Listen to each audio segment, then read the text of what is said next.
Welcome to Al Hadi Foundation School.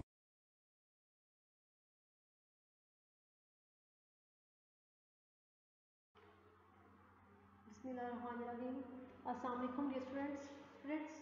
Today we are going to start our maths lecture from chapter number 4, Squares and Square Roots, exercise 4b, book page number 60 and the question number 7. क्योंकि first 6 question हम इनके previous lecture में solve कर चुके हैं. तो देखिए अब क्वेश्चन नंबर 7 क्या है. The students in a school can be arranged in 12, 15 and 18 equal rows and also into a solid square.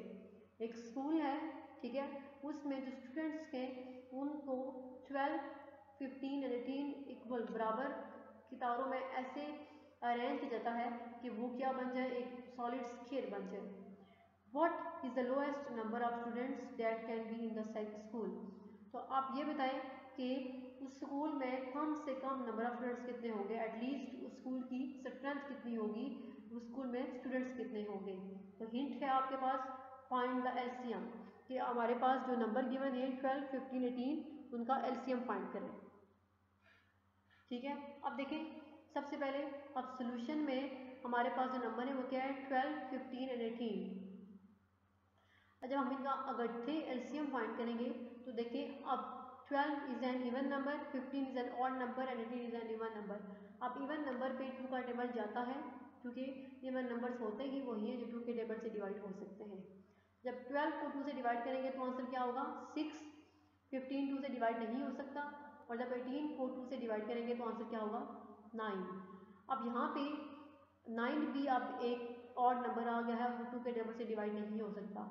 Just 6 एक इवन नंबर है जो 2 के टेबल से डिवाइड हो रहा है. फिर भी हम इसको 2 के टेबल से डिवाइड करेंगे, तब 6 को डिवाइड करेंगे तो आंसर क्या आएगा, 3. 15 एज इट इज क्योंकि 15 2 के टेबल से डिवाइड नहीं हो सकता. 9 एज इट इज क्योंकि 9 2 के टेबल से डिवाइड नहीं हो सकता. अब ये क्या हो गया, 3, 15 और 9. अब ये तीनों जो है वो ऑड नंबर से और इन पे 3 का टेबल जो है वो जा रहा है क्योंकि 3 एक ऑड नंबर है. जब 3 का टेबल 3 पे जाएगा तो क्या आएगा, 1. जब 15 को 3 से डिवाइड करेंगे तो आंसर क्या आएगा, 5. और जब 9 को 3 से डिवाइड करेंगे तो आंसर क्या आएगा, 3. अब ये नंबर हमारे पास क्या आ गए, 1, 5 एंड 3, ये तीनों ऑड नंबर हैं. ठीक है, अब इसमें हम अगेन 3 का टेबल लेके जाएंगे, इसको 3 से डिवाइड करेंगे क्योंकि यहाँ पे 3 एक है. 1 as it is, 5 as it is and 3 1 3. अब एंड पे हमारे पास जस्ट एक नंबर बच गया 5 और उस पर 5 के अलावा कोई टेबल नहीं जाएगा तो 1 1 एंड 1 5 का टेबल लेके जाएंगे.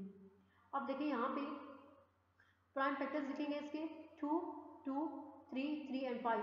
अब देखिए यहाँ पे 2 का भी पेयर बन रहा है और 3 का भी एक पेयर बन रहा है. ठीक है, 2 का भी पेयर है और 3 का भी पेयर है. अब इनका स्केयर लेंगे हम, 2 square multiply by 3 square multiply by 5. ठीक है, अब पेयर्स वाले नंबर्स को हम एक ही दफ़ा लिखेंगे. अब पेयर्स पता है, मैंने आपको बताया भी था कि पेयर में जो नंबर्स होते हैं अब जब आंसर लिखेंगे तो उनको जस्ट एक दफ़ा ही लिखेंगे. ठीक है, चाहे आप इसका स्क्वायर रूट फाइंड करें या ना करें लेकिन उनको एक दफ़ा लिखना होगा. यहाँ से अगर स्क्वायर रूट फाइंड करना चाहते हैं तो ये स्क्वायर रूट और ये स्क्वायर कैंसिल हो गए तो जस्ट 2 और 3 ही बचेगा. 2 मल्टीप्लाई बाय 3 मल्टीप्लाई बाय 5. अब इनको मल्टीप्लाई करेंगे, 2 3 आर 6, 6 5 आर 30. तो आंसर क्या हो जाएगा, 30. ठीक है, अब आंसर आपके पास क्या आ गया, 30. Taking square of 30. अब हमने इस 30 का स्क्वायर फाइंड करना है. 30 का स्क्वायर कैसे फाइंड करेंगे, मीन्स 30 को 30 से ही मल्टीप्लाई करेंगे. जब 30 को 30 से मल्टीप्लाई करेंगे तो आंसर क्या होगा, 900. आंसर क्या होगा, 900. 900 students that can be found in a school. तो इट्स मीन कि लोएस्ट नंबर ऑफ स्टूडेंट्स जो है वो स्कूल में कितने हैं, 900. अगर उन स्टूडेंट्स की जो रोज़ होती हैं 12, 15, 18 इक्वल रोज़ हैं और वो सॉलिड स्क्वायर बना रही हैं तो फिर स्कूल में तकरीबन कम से कम जो है वो 900 स्टूडेंट्स होंगे और हमने number of students he find करने थे. अब नेक्स्ट देखें, अब नेक्स्ट है क्वेश्चन नंबर 8. अब क्वेश्चन नंबर 8 क्या है, 529 students stand in the assembly hall so that there are as many students in a row as there are rows in the hall. कि 529 स्टूडेंट्स हैं जो कि एक असेंबली हॉल में खड़े हैं और कैसे खड़े हैं कि जितने भी स्टूडेंट्स एक रो में हैं, ठीक है, उतनी ही रोज हैं हॉल में। जितने भी स्टूडेंट, जैसे फर्ज करें कि अगर एक रो में 10 स्टूडेंट्स खड़े हैं, ठीक है, तो हॉल में जो रोज बनी है वो भी 10 की बनी होगी। How many students are standing in each row, तो हमने बताना ये है कि फिर हर रो में कितने स्टूडेंट्स खड़े हैं। स्टूडेंट देखें, अब यहाँ पे क्या है 529, तो कैसे फाइंड करेंगे कि हम इसके रूट लेंगे 529 का। जब हम 529 का इसके रूट फाइंड करने लगेंगे तो देखें अब इस 529 में जस्ट हमारे पास 3 डिजिट्स है, अब हम इनके पेयर बनाएंगे तो एक पेयर जो है वो 29 का बनेगा और 5 एक अलग से होगा, ठीक है। अब ये हमारे पास डिवाइडेड होगा। अब चेक करें ये कि डिवाइजर कैसे फाइंड करना है। अब 5 हमारे पास सिंगल है, उसका कोई पेयर नहीं है, हम ये चेक करेंगे कि 5 के करीब 3 कौन सा हमारे पास परफेक्ट स्क्वायर है, तो 4 जो है वो बिल्कुल के 5 के नज़दीक है, तो 2 2 क्या हो जाएगा 4, तो 5 माइनस 4 1। अब 2 जो है वो 1 से बड़ा है, इसलिए 2 का डबल 1 पे नहीं जाता, हम इस नेक्स्ट पेयर 29 को नीचे लेके आएंगे तो क्या बन जाएगा 129। अब ये हमारे पास जो है वो न्यू डिवाइडेड होगा, तो डिवाइजर के लिए हम इस ओल्ड डिवाइजर मीन 2 में इस 2 को प्लस करेंगे क्वेश्चन को, तो क्या आएगा 4। अब हमने चेक ये करना है कि हम इस 4 के साथ ऐसा कौन सा डिजिट रखें कि इस नंबर को उसी डिजिट से मल्टीप्लाई करें, तो आंसर हमारे पास 129 होना चाहिए। तो अगर हम 4 के साथ 3 को रखते हैं तो क्या बन जाएगा 43, और 43 को जब 3 से मल्टीप्लाई करें तो आंसर क्या आएगा 129। तो 129 माइनस 129 आंसर रिमाइंडर क्या होगा 0, और क्वेश्चन क्या है 23। अब देखें मीन्स के 23 जो है वो इसके रूट है 529 का, इसके root of 529 is equal to 23। 529 students are standing in each row, it's mean कि हर रो में उस असेंबली हॉल में 529 स्टूडेंट्स जो है वो खड़े हैं हर रो में, और हमने यही फाइंड करना था कि नंबर ऑफ स्टूडेंट्स कितने हैं जो कि हर रो में खड़े हैं यहाँ पे।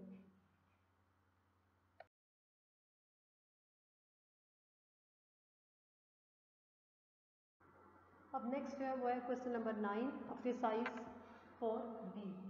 क्वेश्चन नंबर 9 देखें क्या है, Mrs Ali wants to buy a carpet for her square drawing room. Mrs Ali जो है वो अपने स्क्वायर, उनका जो ड्राइंग रूम है वो स्क्वायर शेप में है और उसके लिए वो कारपेट खरीदना चाहती हैं। If the carpet measures 324 square metres, अगर कारपेट की जो लेंथ है वो 324 स्क्वायर मीटर हो, what is the length of each side of the drawing room, तो जो ड्राइंग रूम है उनका उसके हर साइड की लेंथ कितनी होगी, ठीक है। अब देखें मेजरमेंट ऑफ कारपेट की, उस कारपेट की मेजरमेंट कितनी है 324 स्क्वायर मीटर या मीटर स्क्वायर। नेक्स्ट है then the length of side of drawing room, तो हमने फाइंड क्या करना है कि उनके ड्राइंग रूम जो है उनके हर साइड की लेंथ कितनी होगी। Now we find the square root of 324। अब हम 324 का स्क्वायर रूट फाइंड करेंगे, और 324 में आपके पास जस्ट 3 डिजिट से हम उनके पेयर्स बनाएंगे, तो एक पेयर बनेगा 2 और 4 24 का, और 3 सिंगल होगा। अब ये हमारे पास जो है वो डिवाइडेड होगा, तो डिवाइजर के लिए हमने ये चेक करना है कि जो फर्स्ट हमारे पास 3 सिंगल है उसके करीब 3 जो है परफेक्ट स्क्वायर कौन सा होगा, जस्ट 1 है तो 1 1 सा 1, तो 3 माइनस 1 2, अब ये 2 होगा, ठीक है। अब यहाँ पे क्या होगा 2 होगा।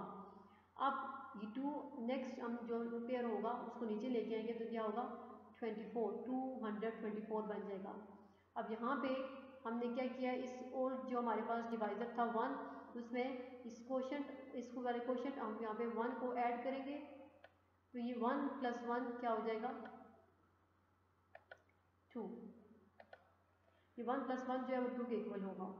अब हमें ये चेक करना है हम 2 के साथ एक ऐसा कौन सा डिजिट रखें कि हम इस नंबर को अगर से डिजिट से मल्टीप्लाई भी करें तो आंसर 224 होना चाहिए। अगर हम 2 के साथ 8 रखेंगे तो वो क्या होगा 28, तो 28 को जब 8 से मल्टीप्लाई करें तो आंसर होता है 224। देन 224 माइनस 224 रिमाइंडर क्या होगा 0, और क्वेश्चन क्या 18, it's mean 18 is the square root of 324, square root of 324 is equal to 18। Then the length of each side of the drawing room is 18 metre, ठीक है।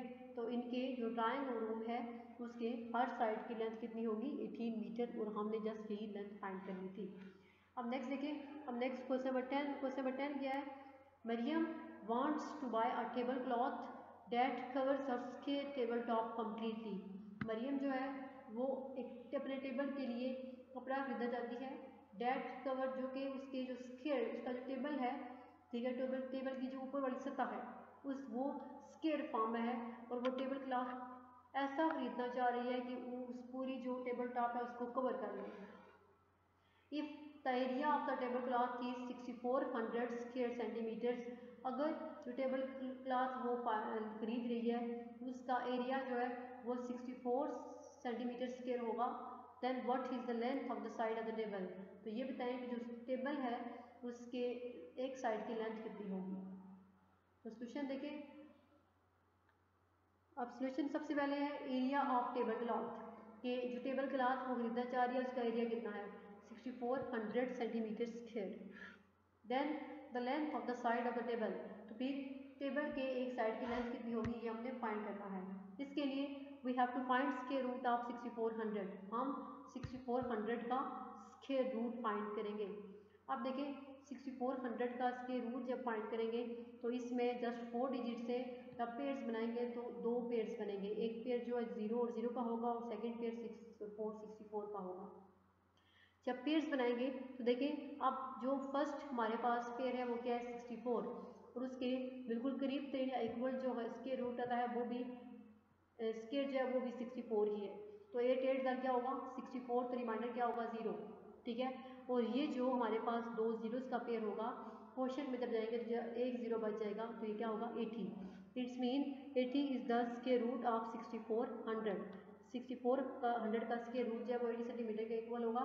It's mean the length of the side of the table is equal to 80 centimetre, table के एक side की length जो है वो 80 centimetre होगी, और हमने जस्ट ही टेबल के साइड की लेंथ फाइंड करनी थी। तो आज वाले लेक्चर में हमने क्वेश्चन नंबर 7, 8, 9 और 10 कंप्लीट किए हैं। जो क्वेश्चन नंबर 11 और 12 है वो नेक्स्ट लेक्चर में करेंगे। अल्लाह हाफिज़।